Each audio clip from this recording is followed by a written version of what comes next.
Cam Rogers with you alongside Tom Downey. Let's talk about the 2019 NFL Draft. We have the betting odds for who will be the #1 overall pick, Tom. Yes, courtesy of our friends over at BetDSI at chatsports.com/bet. So we'll start things off with the lowest ranked people in terms of their odds and work our way up. So first up is David Edwards, the offensive tackle from Wisconsin. Cam, I'm actually a little bit surprised he was on here. Very rarely do you see right tackles, even really, really good ones, go that early. Now, Edwards could end up being a Lane Johnson type in the NFL in terms of his overall caliber of play, but I don't see him being the #1 overall pick. So I am passing on this bet here, plus 5,000 on BetDSI, but I don't think Edwards is going to be your #1 overall pick. First round pick, yes, I believe so, but not #1. Wisconsin has that brand name of always producing really good offensive linemen. You never want to scout the helmet. Exactly. You should scout the player. Yes. But I'll go ahead and always trust the Wisconsin offensive lineman. Yeah, absolutely. All right, so Edwards is there at plus 5,000. How about this Clemson offensive line here, Tom? We'll talk about a few of these guys. Christian Wilkins here, defensive tackle for the Tigers. 3 guys on this list from Clemson that play defensive line. Wilkins is the first one up. I think he is going to be a 3 technique in the NFL, kind of more of a penetrating, disruptive defensive tackle. Not of this caliber of player, but an Aaron Donald type in terms of the way he plays and the role that he plays for his team. Now, could use some work against the ground game as well, but I think he'll be a 3 tech in the NFL. Been very productive for Clemson, and to be fair, he does benefit by having great talent around him, but he's still made plenty of plays for Clemson throughout his NFL career, college career, a 2-time All-American. I think he goes in round 1, but he's not going to go #1 overall. He's not Cleveland or Dexter. No, he's not. Okay. All right, so there is Christian Wilkins. Let's talk about Raekwon Davis here, plus 2,500 odds, defensive tackle for the Alabama Crimson Tide. I don't have many player comps. It's too early for that, but I do have an early player comp for Davis right now. What do you got? That is David Irving. Similar builds. I mean, Davis is a little bit heavier overall, but he's 6'7", 306. And Cam, we've seen Alabama churn out really, really good defensive linemen. Raekwon Davis is the next one up. The dude is a freak, and he's still developing and growing. Now that he is the focal point of this Alabama defensive line, I think he's going to have a big breakout type year. I don't know if he ends up going #1 overall in what is a absolutely loaded defensive line class, as you can see as we go through these teams here. But I like Davis a lot. I think he's going to go relatively early in round 1 if he does end up going pro, and he's going to have a lot of success too. As we talk about these players here, Tom, I know you mentioned about the defensive linemen and how highly coveted they will be. Unbelievable. I want to talk about quickly as we get into Cleveland Farrell here of Clemson, how the quarterback class really isn't all that enticing either. It's iffy, and keep that in mind once we get to the top of this list here, because the top guys might surprise you. All right, so Farrell, defensive end for the Clemson Tigers. What can you say about him? He's a disruptor. He should have gone pro. Yeah. I mean, he would have been a first-round pick. Now, I'm not going to knock him for going back to school because college is fun, and he, in reality, could end up helping his draft stock if he produces just as well as he did last year, or he could be a Harold Landry type, gets hurt, regresses. Either way, I think he'll be a first-round pick this year.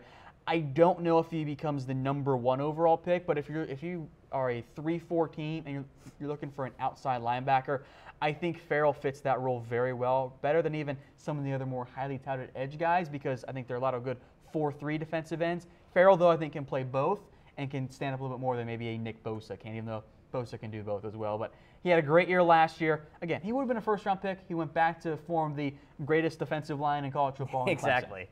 Well, Clemson, of course, highly ranked in the AP poll with good reason, particularly with that defensive line. Do you think the Tigers will win the college football playoff national championship? I think they will make the playoff, and as lame as it is, I'll lean toward Alabama winning it yet again. Oh, Tom, that's not fun. But they do win a lot. They do. All right, folks. Will Clemson win the title this year? Type Y for yes, N for no in the comments section. We want to hear what you guys have to say here on YouTube Live as well as Facebook Live. And we want to give a shout out to Mizzen and Main. Yes. Tom and I are wearing a couple of Mizzen and Main shirts. The best damn shirt ever made right here in America. Comfortable.af. It's not swearing, Tom, because they use the phrase. Okay, however you justify it, Cam. All right, let's continue along. Talk about Shea Patterson here, plus 2,500 odds to be the #1 overall pick in 2019. Quarterbacks get bumped up. Happens every year, both in terms of projections and where they actually end up going. So Patterson, upside-wise, it's definitely there. But in terms of where he sits right now, there are a lot of questions for me. He's a bit undersized, great athlete. He's very fun to watch, kind of can have a Baker Mayfield, Russell Wilson, Johnny Manziel type play style at times. I need to see him become more of a true, not full-on pocket passer, but play a little bit better within structure as well, which was one of my early knocks on Baker, which he ended up doing just fine as the year went on. So I want to see what Jim Harbaugh does with him. He helped turn John O'Korn, or not John O'Korn, excuse me, one of the other quarterbacks later on. He turned the kid with the Lions right now, Jake Rudock, into a NFL draftable prospect. Rudock does not have anywhere near the potential that a Shea Patterson does. So if Patterson plays as well as I think he can, as many think he can, this actually could be a good sleeper pick. Well, that's the one thing I'm thinking about. How will this transfer affect Patterson and his stock?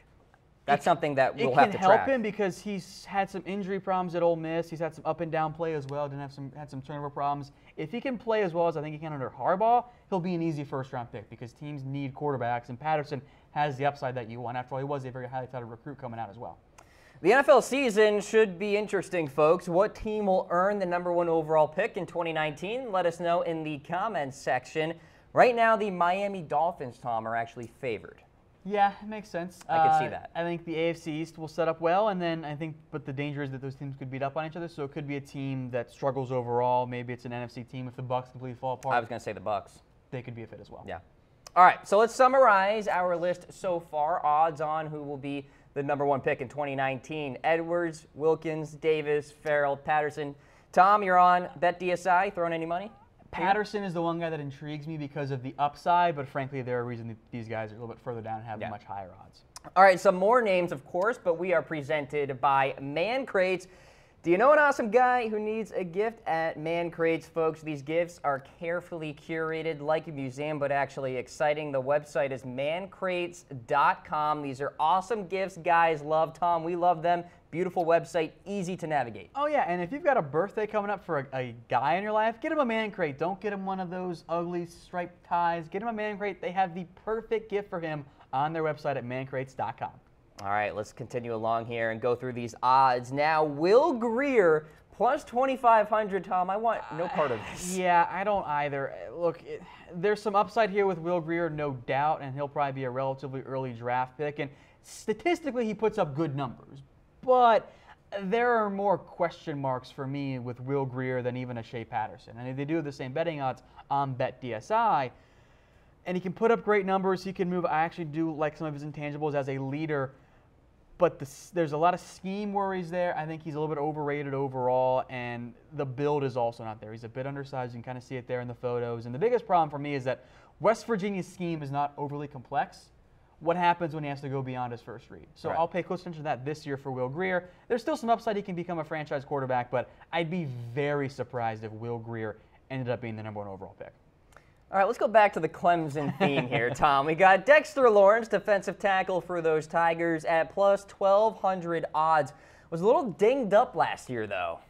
He played, as he said, about 45 to 50%, and that's why you see the numbers kind of drop off a little bit. By the way, he was still ended up being all ACC and all American, despite that. Now, I think that was some hype around him. I think that was a little bit overrated for that end. But he said he was at 45 to 50%. His foot was seriously injured, and Christian Wilkins, the guy we just mentioned earlier, said he had a club foot because he couldn't really lift it up properly. Is that an actual phrase? Never heard that. It's like a club hand, but yeah, it's exactly like it just it's not really working the way it's supposed to be. It's just kind of hanging out there as a club. So now, assuming he's going to be healthy, it's going to be like what we saw in his freshman year when he was one of the premier defensive linemen in all of college football. If you want a player comp, if you like Vita Vea like I did last year, you're going to like Dexter Lawrence too. So does that mean you want the Cowboys to get Dexter? Yes. I knew it. Sign me up for Dexter Lawrence. All right, let's talk about Greg Little, offensive tackle. He's not going to go #1. Nose guards don't go #1 in the NFL draft. Let's talk about Greg Little here, tackle for Ole Miss, of the left tackle mold. Yeah, and I like Greg Little a lot, and the accolades aren't really there. It was only second team all SEC, and he still needs overall, I think, some work with his refinement, but all the tools are there. And in general, when you look at college offensive guys on the offensive line, they typically need refinement because their technique is not up to par with where it needs to be in the NFL. But he's got the size, the strength, and the speed to handle himself as a left tackle. And we're now kind of in the, okay, this makes a little bit more sense. typically in most drafts, you'll see one of 3 guys go draft. There are 3 archetypes. Franchise guy, franchise left tackle, franchise edge rusher. Those are typically your top 3 options in round 1. Greg Little fits that franchise left tackle guy, even though I don't think he'll be the guy number 1 overall. But it does depend on who ends up with the number 1 overall pick. Well, that's it, right? Like, that's a huge factor. Yeah. Like, if the Bills get the number 1 overall pick, they're probably not going to go quarterback. Correct. They would look for a tackle like Greg Little or an edge rusher, potentially. Same can be said maybe for Miami as well at tackle. I think if Miami finishes number 1, they got to go quarterback. Ooh, really? Okay. If the Dolphins have the worst record, you got to get rid of Tannehill then. Fair. All right, let's talk about Nick Bosa, defensive end there for Ohio State. You want to talk about perhaps some good value here at plus 850. Why not? Oh, yeah, because we're going to get to some other guys up here, but I do like this value for Nick Bosa. And I'll make note of this as well when we talk about Bosa. It seems very lazy to make the comparison, but it's still accurate. He really looks and plays like his brother. Like, Nick Bosa looks a lot in terms of play style like Joey Bosa. And it's not like lazy analysis. That's who he's going to be in the NFL. Legit what he looks like, yeah. I forget who said this, but it's dead on. The Bosa family has produced 2 freaks on the offensive line, or excuse me, defensive line. We need to figure out what they're doing with their genes, and that's how we make our super soldiers. Eat your Wheaties, kids, and you can be like the Bosas, apparently. So Nick Bosa, I think, in terms of the second group here with Will Grier, Dexter Lawrence, and Greg Little, I think does bring you good value because edge rushers get pushed up, and if a team does need a quarterback or does not need a quarterback, they're going to look for a guy like Bosa who is going to be a plug-and-play day 1 starter at defensive end. Yeah, I like this core right here. Will Grier at plus 2,500, Dexter Lawrence, Greg Little, Nick Bosa. Yeah, little X-nay on the Will Grier A, but the other 3 I like a lot in terms of value when you're throwing money down on BetDSI. All right, so let's take a look at a quarterback in Justin Herbert. ManCrates shows us him out of Oregon. For starters, Oregon really needs to update their team website because they've got true freshman Justin Herbert photo. He doesn't really look like that anymore. He has matured a little bit. He doesn't look like a kid fresh out of high school who was a 3-star quarterback, because that's what Herbert looks like. Get the intern on it. Come on. Thank you, Cam. So it's still way too early, but Justin Herbert has been my early quarterback number 1 for this year's draft class. Number 1 thing I need to see is he needs to bulk up a little bit, which he has done so far, has put on about 10 pounds of mass. He has everything you look for in a franchise quarterback. He has the size you want, the arm strength you want, and typically he's very accurate. He can move as well. He looks the part of a reliable starting quarterback in the NFL. There are some issues reading coverage overall, and biggest of all, he's got to stay healthy. He's been banged up several times at Oregon, and Oregon has kind of fallen apart without him, which is good for his stock, but also needs to stay healthy still. He also tends to have some issues under pressure. It kind of goes to a sidearm motion, a little bit like Matthew Stafford used to do. But Stafford is very consistent. That's pretty accurate on that. Yeah, and by the way, Pac-12, not the most competitive conference either. Maybe an opportunity for Herbert to help his stock a little bit, play well. Herbert is rapidly becoming almost an overhyped sleeper Heisman pick.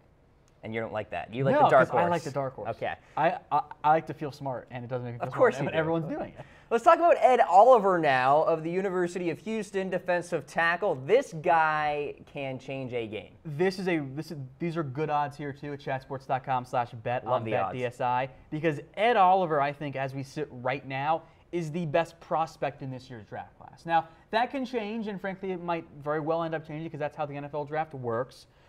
But Ed Oliver, if you're looking for a player comp, Cam, it's Aaron Donald. Now, he's a little bit taller than Aaron Donald is, but they play the same way. And right now for Houston, Ed Oliver is playing as an undersized nose guard and destroying every team he faces. He has been absolutely incredible in terms of disruption against the run and against the pass. He has been nothing short of spectacular so far this year. I love Ed Oliver.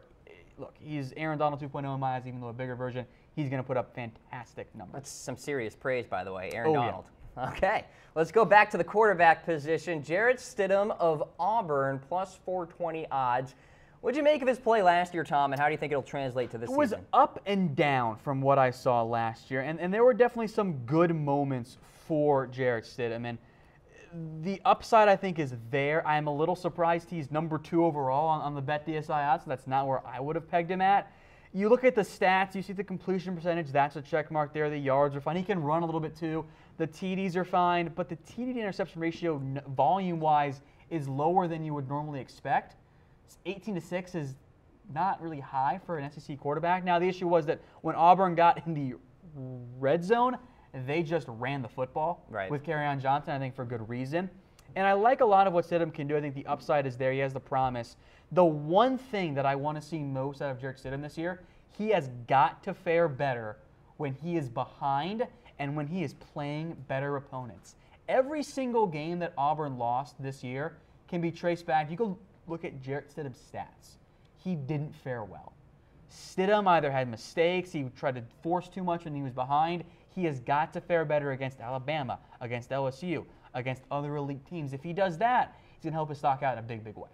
All right, so we got Stidham there at plus 420, and then the betting favorite on BetDSI, Drew Lock of Missouri. Wow. I'm kind of surprised. It is quarterbacks, and quarterbacks get inflated, and I just didn't think it was going to be Drew Lock at number 1. And he's definitely the top senior quarterback in this year's class, but the accuracy jumps out to me instantly, Cam. He's a sub 60% guy for his career. It's improved each year, but he hasn't been that accurate, and he has the release and the strong arm, and you can see the flashes of, oh, this guy could be a franchise quarterback for us. He was first-team All-SEC last year. I think the biggest issue for him is that his highs are really high. You can see it in the touchdown numbers. They're kind of insane. But the lows are still a little bit too low with the accuracy ups and downs. I think the biggest thing for Drew Lock, Cam, is that I don't know how much he's going to improve because he hasn't had NFL caliber coaching at Missouri. And once he gets that, I think it'll help him out quite a bit. But it's kind of, I think, put him behind the 8 ball a little bit when it comes to his development. Barry Odom there, the head coach of Missouri since 2015. Will a quarterback be selected number 1 in the 2019 draft? Let us know. We've got the odds there. Type 1 for yes, 2 for no. Where are you throwing your money down? Let us know. Tom, what are you going with? Normally, I would vote yes, but I will go against the grain here. I think you could see a team that has their franchise quarterback. It could be a Bills or a Jets finish with the number 1 overall pick. They're not going to take one. Maybe they don't trade down. Maybe they sit at number 1 and do what the Browns did and take a Myles Garrett type edge guy. Okay, there you go. Let's summarize the entire list here, folks. Odds on who will be the number 1 pick in 2019. We've got Edwards, Wilkins, Davis, Farrell, and Patterson. Those are some of the longer shots out there. Will Greer is there on the next page. Dexter Lawrence as well, Greg Little, and Nick Bosa. Meanwhile, you've got the favorites here in the field, by the way, as well at plus 150. The field is the favorite, I guess. Yeah, I guess you could say that. And I'll tell you what, I still love that number with Nick Bosa. I do too. I think Ed Oliver's number is good as well. One more quick note here on Drew Lock. His OC is Derek Dooley, who comes over from the Dallas Cowboys and, of course, had a very brief stint as the Tennessee football head coach. Remember that. Didn't go over Tennessee. No, it did not.